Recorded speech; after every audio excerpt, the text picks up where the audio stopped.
우리 한 번 더 인사합시다. 하나님이 우리와 함께 계십니다. 하나님이 우리와 함께 계십니다. 추운 날씨 가운데서도 건강하게 잘 보내고 계시죠? 저는 지난 주일에 갑자기 감기에 걸려가지고 2, 3일 동안 고생했습니다. 기침이랑 콧물은 계속 나오고 머리도 아프고, 지금 제 목소리를 들으셔서 아시겠지만 지금 코가 또 막혀서 목소리를 제대로 내지 못하고 있습니다. 그래서 오늘 설교하기 전에 우리 성도님들에게 꼭 한 가지 당부의 말씀 드리고 싶습니다. 우리 좌우에 계신 분들에게 이렇게 인사합시다.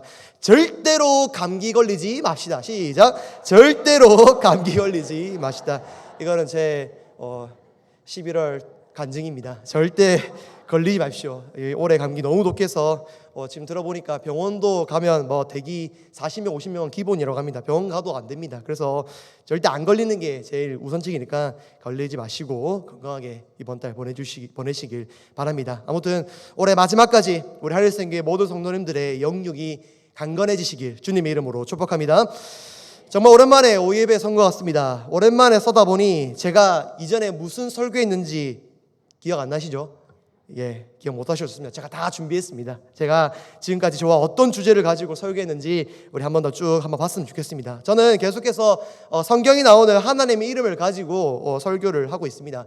제일 처음에 했던 하나님의 이름 뭐냐? 여호와 멜렉입니다. 하나님 어떤 분이십니까? 나의 왕이신 하나님이십니다. 두 번째로 여호와 이레, 하나님 어떤 분이십니까? 준비하시는 하나님이십니다. 세 번째 여호와 라파, 오늘 기도에도 나왔죠. 뭡니까? 하나님 어떤 분이다? 치료자 되시는 하나님입니다.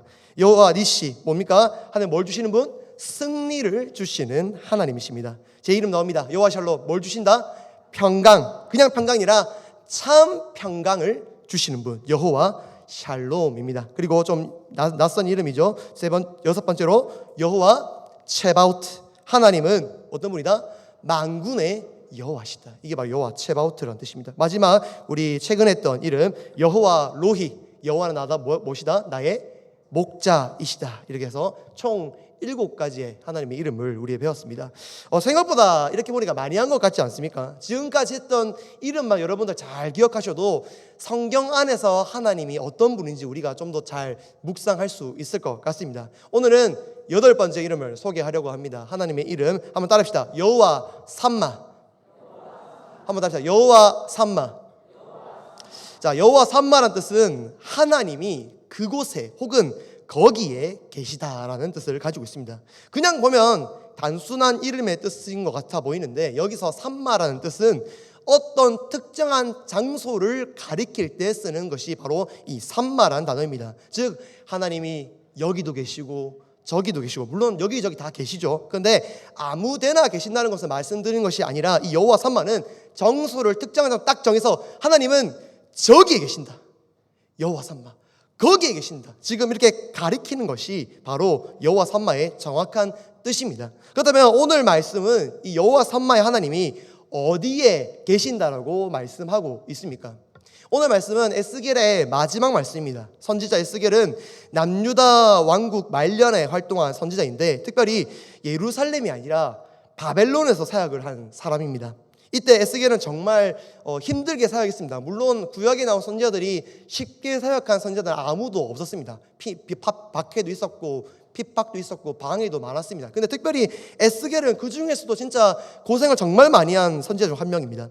300일 넘게 한쪽으로만 누워서 자다든지, 아니면 당시 이 수염이 그 백성들에게 자존심이었는데 이 수염을 싹 다 밀어서 살았다든지, 심지어 사랑하는 자기 아내가 죽었습니다. 어느 날. 근데 죽었는데, 그럼 아내가 죽었으면 눈물을 흘려야 되는 게 당연한 건데, 하나님께서 에스겔에게 네 눈물 흘리지 말라, 통곡하지 말라, 하나님이 막으십니다.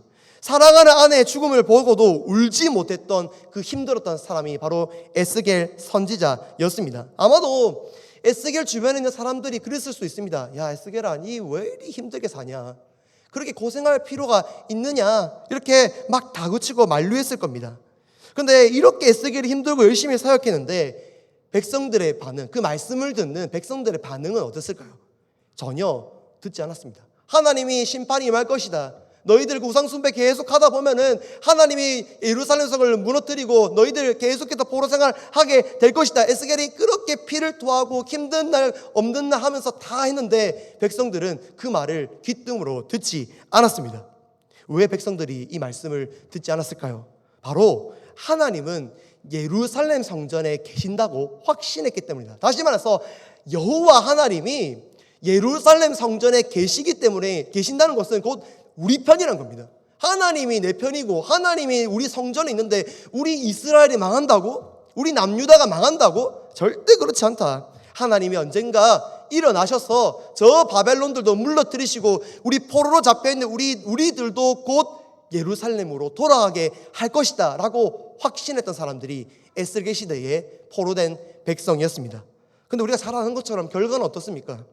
에스겔이 말한 것처럼 예루살렘 성전은 무너졌습니다. 그리고 성전이 무너지기 전에 하나님은 분명히 사람들은 이 성전에 하나님이 계실 거라 생각했는데 하나님 그 전에 떠나셨습니다. 하나님이 떠나자마자 곧 이어서 예루살렘 성이 함락되고 자신들의 고향이 완전히 멸망당했습니다. 그렇게 되면서 끝날 줄 알았던 포로 생활이 이제는 언제 끝날지 모르게 되었습니다. 아마도 예루살렘 성이 함락된 것을 들었을 때 백성들이 제일 먼저 한 이야기가 뭐였을까요? 하나님 어디 계십니까? 하나님 우리 백성들 망할 때, 우리 예루살렘 성이 무너질 때 하나님 도대체 어디 계시길래 우리나라를 지키지 않았습니까? 죄다 하나님 어디 있는지 찾았을 겁니다. 그러나 이런 백성들의 절규에도 하나님이 이스라엘을 완전히 떠나셨습니다. 얼마 동안 떠났냐? 무려 14년 동안 떠나셨습니다. 다시 말해서 예루살렘이 함락된 그 순간부터 14년 동안 하나님이 어디로 가셨는지 알 수 없었습니다. 여러분 14년이라는 기간 얼마나 긴지 아시죠? 우리 코로나 3년 지나면서 많은 사람들이 처음에는 예배 못 드려서 울면서 기도하면서 빨리 예배를 회복시켜 주시면서 이랬는데 1년이 지나고 2년이 지나고 이러니까 어떻게 됩니까? 점점점 온라인 예배에 적응해서 무덤덤했습니다. 3년이 이 정도 돼버리는데 여러분 14년은 사람들이 어떻게 했을까요? 하나님이 떠났든 말든 신경 안 썼을 겁니다. 하나님이 어디 계신지 생각도 안 했던 시대가 바로 이 14년의 세월이었을 겁니다. 예루살렘 성전도 없고 다른 어디에도 하나님 보이지 않았으니까 이제 백성들 전부 다 하나님에 대해서 포기하며 살았을 것입니다. 그런 상황에서 하나님은 에스겔을 환상 중에 어디로 데리고 가십니다. 그리고 40장 말씀에서 이렇게 말씀하십니다. 40장 2절입니다. 하나님이 이상 중에 나를 데리고 이스라엘 땅에 이르러 나를 매우 높은 산에 위에 내려놓으시는데 거기에서 나무를 향하여 성읍 형상 같은 것이 있더라. 아멘. 하나님의 에스겔의 환상 중에 이스라엘 땅으로 불러오십니다. 그리고 새로운 성 하나를 딱 보여주시는데 이 성이 뭐냐? 바로 하나님 만드신 새로운 예루살렘 성입니다. 그리고 하나님 에스겔에게 이 성을 보여주시면서 이 성이 어떤 성인지 하나씩 소개하여 주십니다. 모양은 어떻고 성의 내부 구조는 어떻고 성의 크기는 얼마나 되고 문은 몇 개고 새로운 예루살렘에 대한 모든 것들이 이 에스겔 40장부터 48장까지 자세하게 적혀져 있습니다. 그리고 오늘 본문에서 새로운 예루살렘 성을 이렇게 마무리합니다. 우리 35절 말씀 함께 읽었으면 좋겠습니다. 35절입니다. 시작. 그 사방의 합계는 18,000척이라 그날 후로는 그 성읍의 이름을 여호와 삼마라 하리라. 아멘. 에스겔은 성을 예루살렘이라 하지 않습니다. 뭐라 하냐? 여호와 삼마라고 합니다. 다시 말해서 이스라엘을 떠나셨던 하나님이 옛날 예루살렘이 아닌 이제부터는 새 예루살렘에 계신다라는 뜻입니다.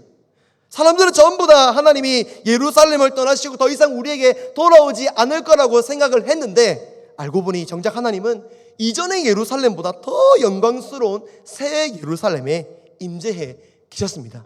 그렇다면 하나님이 계시는 예루살렘, 이 새 예루살렘은 어떤 성입니까? 이걸 알려면은 여러분들 에스겔 40장부터 48장까지 잘 묵상해 보시면 다 압니다. 그런데 오늘은 그 중에서도 한 가지 오늘 본문의 말씀을 가지고 예루살렘 성을 소개해 주려고 합니다. 이 새 예루살렘 성은 특이한 점이 한 가지 있습니다. 바로 성문입니다. 우리 30절부터 31절 말씀 또 함께 읽어보겠습니다. 30절에서 31절입니다. 시작. 그 성읍의 출입구는 이러하니라. 북쪽의 너비가 4,500척이라. 북쪽으로 문이 셋이라. 하나는 루벤 문이요, 하나는 유다 문이요, 하나는 레위 문이며. 아멘. 새 예루살렘 성은 사방에 이 4개의 성벽으로 되어 있고 이 성벽은 전부 다 같은 너비를 가지고 있습니다. 쉽게 생각하면 이 새 예루살렘은 정사각형 모양으로 되어 있다는 것입니다. 그리고 이 성벽 하나당 문이 몇 개 있다? 3개씩 있어서 총 12개의 문이 있습니다. 우리 조선시대의 한양성은 문이 몇 개였죠? 4개죠. 맞죠? 동대문, 서대문, 남대문, 북대문 이렇게 총 4개죠. 그런데 새 예루살렘은 그 3배 12개나 있었던 것입니다. 그런데 이 문의 이름이 참 독특합니다. 이름이 뭐냐면 바로 우리가 잘 알고 있는 이스라엘의 12지파입니다. 북쪽문에는 르우벤, 유다, 레위, 동쪽에는 요셉, 베냐민, 단, 남쪽은 시몬, 이사갈, 스불론, 마지막 서쪽은 갓, 아셀, 납달리, 이렇게 이 문마다 12지파의 이름으로 새겨져 있습니다. 여러분, 우리가 보기에는 예루살렘 성이니까 당연히 12지파가 적혀 있는 게 맞는 거 아닌가라고 생각할 수 있습니다. 그런데 당시의 시선을 봤을 때는 조금 이해하기 어려운 게 있습니다. 이 성문은 그 성의 얼굴이고 이미지였습니다. 그래서 성의 이름을 함부로 짓지 않고 아주 위험차고 상징적인 그 나라의 그 성의 상징적인 이름으로 주로 짓습니다. 여러분, 바벨론 성문 중에서 가장 유명한 성문이 이슈타르의 문이라는 이 성문이 있습니다. 여러분들 집에 가서 검색해 보시면 얼마나 멋지고 아름답게 지었는지 알 수 있습니다. 근데 여기서 이 이슈타르는 바벨론을 대표하는 우상, 이 전쟁의 신을 가리킵니다. 그리고 그 성문의 이 이슈타르 문에 이 이슈타르에 관련된 문이나 장식들을 웅장하게 막 조각을 해놨습니다. 그래서 여러분, 바벨론 사람들이 이 이슈타르의 문을 딱 지나가면서 어떤 생각을 들었냐? 전쟁의 신이신 우리 이슈타르께서 우리 바벨론을 지켜주신다. 아주 이 성문을 볼 때마다 지날 때마다 아주 마음에 뿌듯하고 뭔가 애국심이 막 불러올렸던 그런 문이었을 것입니다. 그런데 아무튼 제가 말씀드리고 싶은 거는 이 성문의 이름이 중요하다는 겁니다. 이 성문의 이름을 아무나 짓는 것이 아닌데 오늘 이 갓 지은 새 예루살렘 성의 이름이 뭡니까? 하나님의 영광의 성이다. 이렇게 하면 얼마나 멋있겠습니까? 근데 그게 아니라 12지파의 이름을 썼다는 겁니다. 근데 제가 앞에서 뭘 했죠? 에스겔이 하나님 말씀을 착 전했을 때 이스라엘이 하나님 말씀 들었습니까? 안 들었습니까? 절대 듣지 않았습니다. 불순종했습니다. 계속해서 우상 숭배했습니다. 그래서 여러분들 12지파의 이름은 그 당시 이방 나라들에게 웃음거리였고 비웃음거리였습니다. 아이고, 이스라엘 저 자랑하더만 결국에 하나님 벌받아서 하나님께 심판받아서 이름도 없어졌구나, 나라도 없어졌구나. 멸망의 상징이었고 저주의 상징이었고 정말 안 좋은 부정적인 의미들이 다 들어가 있었던 것이 12지파의 이름이었습니다. 그런 이름을 하나님은 새 예루살렘 성전에 떡하니 붙여 놓은 것입니다. 거기에 이스라엘 백성들은 끝까지 하나님께 불순종했습니다. 하나님과 함께 우상들도 숭배했고 하나님보다 아수르나 바벨론 같은 이방 나라들을 더 신뢰했습니다. 급기야 지도자들은 그 자기 배만 불리는 것에만 관심을 두었지 백성들의 삶에는 안중에도 없었고 종교 지도자였던 제사장들은 하나님의 말씀을 가르치기보다 다른 것을 가르쳤습니다. 거짓 가르침들을 막 가르쳤습니다. 그렇게 불순종하다가 결국 예루살렘 성이 망했습니다. 자신들의 잘못으로 인해 과거 예루살렘 흔적도 없이 사라졌습니다. 그런데 이러한 안 좋은 과거 역사에도 불구하고 하나님은 그 이름을 새 예루살렘 성에 새겼습니다. 다른 이름 새기면 되잖아요. 더 좋은 이름 새길 수 있지 않습니까? 근데 하나님은 르우벤부터 마지막 납달리까지 단 한 명의 지파도 빼지 않고 12지파의 이름을 새겼습니다. 이건 무슨 의미입니까? 왜 새 예루살렘 성에 다른 이름이 아니라 멸망했던 그들의 이름을 또 새긴 이유가 무엇입니까? 그것은 다시 이스라엘 안에 거하시길 원하시기 때문입니다. 다시 내가 다른 데가 아니라 이스라엘에 거하기를 원한다. 그런 하나님의 마음이 가득 차 있는 것이 오늘 이 12지파의 이름의 의미입니다. 지금 이스라엘은 그들의 죄와 불순종으로 가득 차서 하나님이 그들과 함께 할 수 없습니다. 그러나 새 예루살렘 성문에 그들의 이름을 다시 새기시면서 하나님 말씀하십니다. 내가 다른 곳이 아닌 너희 이스라엘의 이름에 새긴 저 성에 내가 있다는 거예요. 다른 좋은 궁전이나 웅장한 성이 아닌 이스라엘 너희들이 있는 그곳에 내가 함께 하기를 원한다. 이게 하나님의 마음입니다. 하나님은 다른 곳보다 이스라엘과 함께 하시기를 원하십니다. 사랑하는 성도 여러분, 여호와 삼마의 하나님은 여전히 이스라엘과 함께 계시기를 바라셨습니다. 비록 과거 이스라엘은 하나님께 불순종하고 범죄해서 멸망당했습니다. 그러나 여전히 하나님은 그런 이스라엘을 버리지 않으십니다. 계속해서 그들 가운데 거하시고 다시 함께 하시기를 원하셨습니다. 여러분, 오늘날에도 마찬가지입니다. 하나님은 어디에 거하기를 원하시느냐, 어디에 내가 있다고 말씀하시냐, 우리 공동체 안에 계시길 원하시는 줄 믿습니다. 이스라엘과 함께 하길 원하신 것처럼 우리와도 함께 하길 원하시는 줄 믿습니다. 때로는 우리도 흔들릴 때가 있습니다. 그렇게 흔들릴 때마다 세상 사람들은 우리에게 손가락질합니다. 저런데 하나님이 계신다고? 저렇게 흔들리고 저렇게 막 말도 안 듣고 저렇게 폐사적인 공간에 하나님이 임재하신다고? 창조주가 임한다고? 그러나 하나님은 우리가 연약하고 흔들릴 때에도 여전히 거기에 계시는 줄 믿으시길 바랍니다. 왜 그렇습니까? 우리 교회를 포기하지 않으시는 여호와 삼마 하나님이시기 때문입니다. 그러나 여호와 삼마의 하나님을 여러분들 잊어버리지 마시길 바랍니다. 비록 우리가 연약한 가운데 있을지라도, 혹은 우리가 방황할 때라도 왜 안 오시냐, 혼내시냐, 버리시는 그런 분이 아니라 오히려 우리와 함께 하기 위해서 기다리고 여전히 거기 계시는 분, 그분이 바로 여호와 삼마 하나님인 줄 믿습니다. 저는 우리 교회가 여호와 삼마의 하나님 은혜가 날마다 있길 바랍니다. 48년 동안 우리와 함께 계셨던 것처럼 앞으로의 48년도, 앞으로 주님 오실 그날까지 우리와 함께하여 주시옵소서. 여호와 삼마 하나님, 우리 하늘생 교회와 함께하여 주시고 거기에 계셔 주시옵소서. 기도하시길 바랍니다. 원하시고 회복하기 원하시는 여호와의 삼마 하나님을 기억하며 살아가는 저와 성도 되시길 주님의 이름으로 축복합니다. 그다음 왜 하나님은 왜 다시 이스라엘을 선택했을까요? 사실 이스라엘 말고도 세상에 더 뛰어난 민족들도 많습니다. 바벨론도 있고 애굽도 있고 더 믿음 좋고 더 능력 있는 족속들을 선택하시면 되는데 굳이 왜 또 말 안 되는 이스라엘 백성들을 부르셔서 다시 그들과 함께 하시는 겁니까? 그것은 바로 하나님이 여전히 다른 민족이 아닌 이스라엘을 사랑하고 계시기 때문입니다. 선지서 여러 군데를 보면 하나님이 이스라엘 향해 심판을 선포하시는 내용들이 많습니다. 그리고 동시에 여전히 하나님이 이스라엘을 사랑하고 계시는 장면도 많이 나옵니다. 대표적으로 호세아가 그렇습니다. 호세아에는 하나님의 심판의 메시지가 참 많이 나옵니다. 특히 10장에 보시면 하나님은 죄를 거듭짓고 있는 북이스라엘 향해 아수르의 포로가 너희들이 아수르의 포로로 끌려갈 것이라고 계속해서 선언하십니다. 그러나 그 다음 장 11장에는 하나님 북이스라엘에 대해서 이렇게 말씀하십니다. 우리 잘 아는 말씀입니다. 호세아 11장 8절입니다. 우리 함께 화면 보면서 읽겠습니다. 시작. 에브라임이여 내가 어찌 너를 놓겠느냐, 이스라엘이여 내가 어찌 너를 버리겠느냐.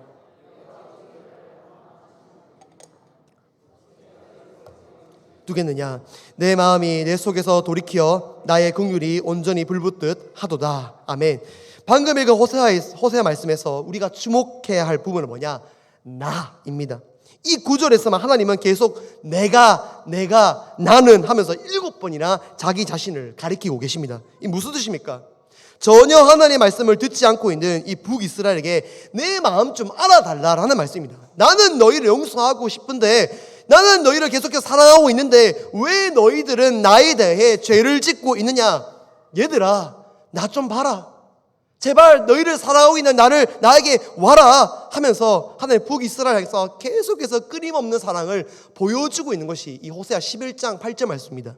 여러분, 북이스라엘만 그런 것이 아닙니다. 남유다에게도 하나님은 끊임없이 사랑을 표현하시는데 이 호세아를 보내신 것처럼 이 요시야 왕 때는 하나님이 스바냐라는 선지자를 보내셔서 이런 말씀하십니다. 이 스바냐 3장 17절 말씀 우리 화면 보면 한번 읽어봅시다. 3장 17절입니다. 시작.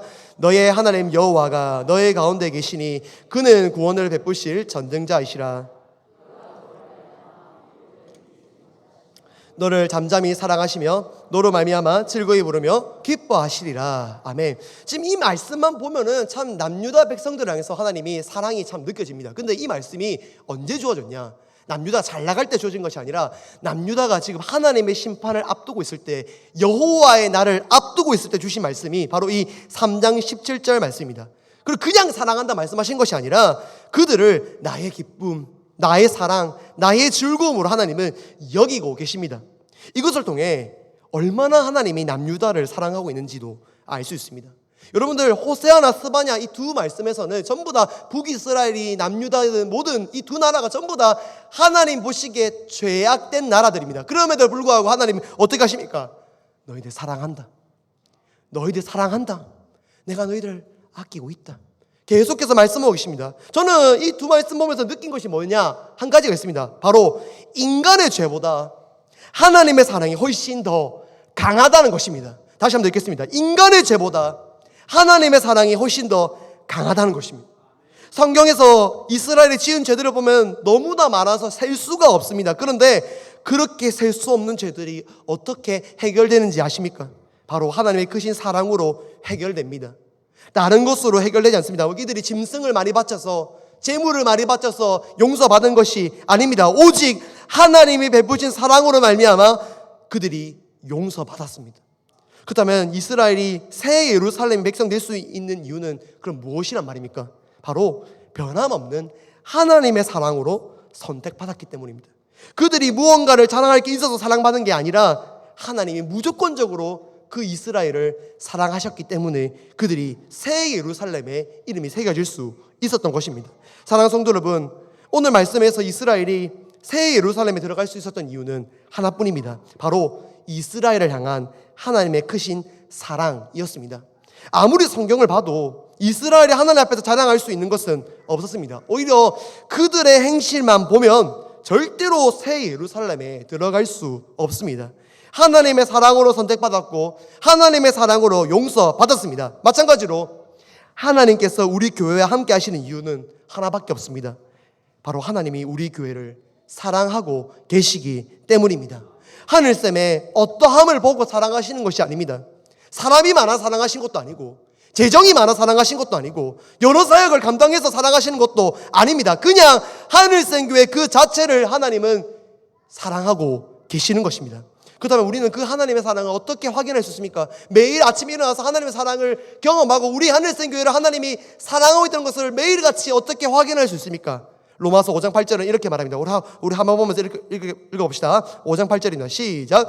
우리가 아직 죄인 되었을 때에 그리스도께서 우리를 위하여 죽으심으로 하나님께서 우리에 대한 자기의 사랑을 확증하셨느니라. 아멘. 하나님은 하나뿐인 아들 예수 그리스도를 통해 자신의 사랑을 확증하셨습니다. 그리고 그 예수님을 볼 때마다 우리는 하나님이 우리를 얼마나 사랑하시는지 깨달을 수 있습니다. 특별히 로마서 5장 8절에서 하나님이 자신의 사랑을 언제 확증했다고 합니까? 우리가 아직 죄인 되었을 때, 우리가 아직 죄인 되었을 때, 우리가 가장 아름답고 멋질 때가 아니라 하나님 보시기에 제일 못났을 때, 제일 답답했을 때 하나님은 예수님을 통해 사랑을 표현하여 주셨습니다. 그리고 그 사랑을 통해 우리 오늘도 주님의 백성으로 혹은 주님의 교회로 살아갈 수 있는 것입니다. 그러면 사랑하는 성도 여러분, 우린 내일부터 또 새로운 한 주를 살아갈 것입니다. 한 주를 살아갈 때 다른 연약한 것을 붙들지 말고 하나님의 변함없는 사랑에 거하는 성도 되시기를 바랍니다. 지난주까지 하나님의 백성을 살았다가 이번 주부터는 세상의 백성을 살아가실 분 있으십니까? 그러면 아무도 없죠. 그렇다면 어떻게 우리가 살아갈 수 있느냐?